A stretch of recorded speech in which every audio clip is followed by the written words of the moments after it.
বাংলাদেশের ক্রিকেট গত কয়েক বছর ধরে একই বৃত্তে আসলে ঘুরপাক খাচ্ছে। টেস্ট, ওয়ানডে কিংবা টি-20 র্যাঙ্কিংয়ে বাংলাদেশের অবস্থানের বড়সড় কোনো পরিবর্তন আসলে হচ্ছে না।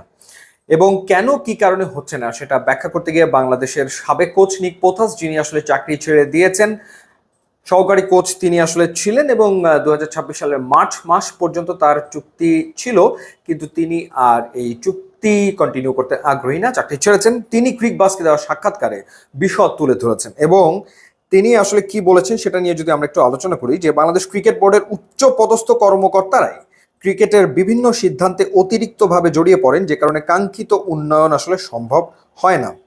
এবং তিনি সরাসরি আগের যে বোর্ডটা ছিল নাজমুল হাসান পাপনের সময়ের, সেই বোর্ডের কর্তা ব্যক্তিদের দিকে ইঙ্গিত করেছেন এবং তিনি বলেছেন যে তারা নিজেদের কাজ বাদ দিয়ে ক্রিকেট নিয়ে বেশি খবরদারি করেছেন, এতে ক্রিকেটের উন্নয়নে বড় সমস্যা আসলে হয়েছে।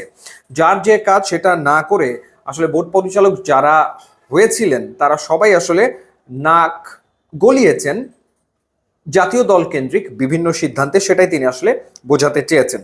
এবং পোথাসের ভাষ্যমতে বাংলাদেশের ক্রিকেট বোর্ডের অতিরিক্ত হস্তক্ষেপের কারণে দলের উন্নতির ক্ষেত্রে বড় ধরনের সমস্যা সৃষ্টি হয়েছে এবং সেই কারণে আসলে আইসিসি যে ইভেন্টগুলো বাংলাদেশ খেলেছে কোনোটাতেই কাঙ্ক্ষিত সাফল্য আসলে বাংলাদেশ পায়নি। এবং বাংলাদেশের ক্রিকেটে যে অসম্ভব সম্ভাবনা রয়েছে তা উড়িয়ে দেওয়া যাবে না, তবে সঠিকভাবে কোচিং দেওয়া এবং আধুনিক সুবিধা না থাকার কারণে ক্রিকেটাররা আন্তর্জাতিক ক্রিকেটে উন্নতি করতে পারছে না, এটা পোথাসের মতে। তিনি আরো কি বলেছেন, তিনি বলেছেন যে বাংলাদেশ ক্রিকেট বোর্ড বিশ্বের অন্যতম ধনী ক্রিকেট বোর্ড, টাকার অভাব আসলে বিসিবির নেই, কিন্তু এখানকার ক্রিকেট মাঠে কোনো স্পিন বোলিং মেশিন নেই। ইংল্যান্ডের প্রতিটা কাউন্টিতে স্পিন বোলিং মেশিন রয়েছে, বাংলাদেশে একটাও নাই, not even a single one. এমন একটি শূন্যতা স্পষ্টভাবে বোঝাচ্ছে বোর্ডের কতটা অবহেলা হচ্ছে বাংলাদেশ ক্রিকেটের ভবিষ্যৎ সম্পর্কে। অর্থাৎ জোড়াতালি দিয়ে কোনো মতে রেজাল্ট আনার যে চেষ্টা, সেই চেষ্টাটা আসলে বোর্ড কর্তারা করেন, কোনো লম্বা পরিকল্পনা থাকে না।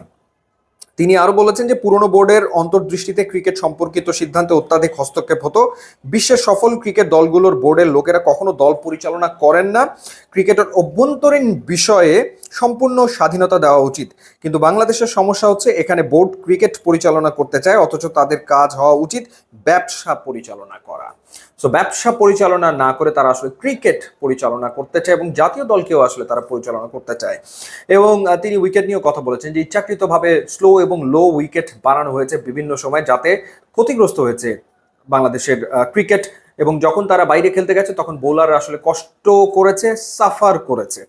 তো এই অবস্থা থেকে যদি মুক্তি না মেলে, অর্থাৎ বোর্ডের হস্তক্ষেপ যদি জাতীয় দলের ওপর থেকে না কমে, বা ব্যবসা বাদ দিয়ে তারা যদি প্রতিনিয়ত জাতীয় দল কেন্দ্রিক বিভিন্ন সিদ্ধান্তে হস্তক্ষেপ করতেই থাকে, তাহলে আসলে বাংলাদেশের ক্রিকেট যেই বৃত্তে ঘুরপাক খাচ্ছে গত কয়েক বছর ধরে, সেই বৃত্তেই থাকবে, নিচের দিকেও চলে যেতে পারে, ওপরে ওঠার সম্ভাবনা আসলে খুবই ক্ষীণ।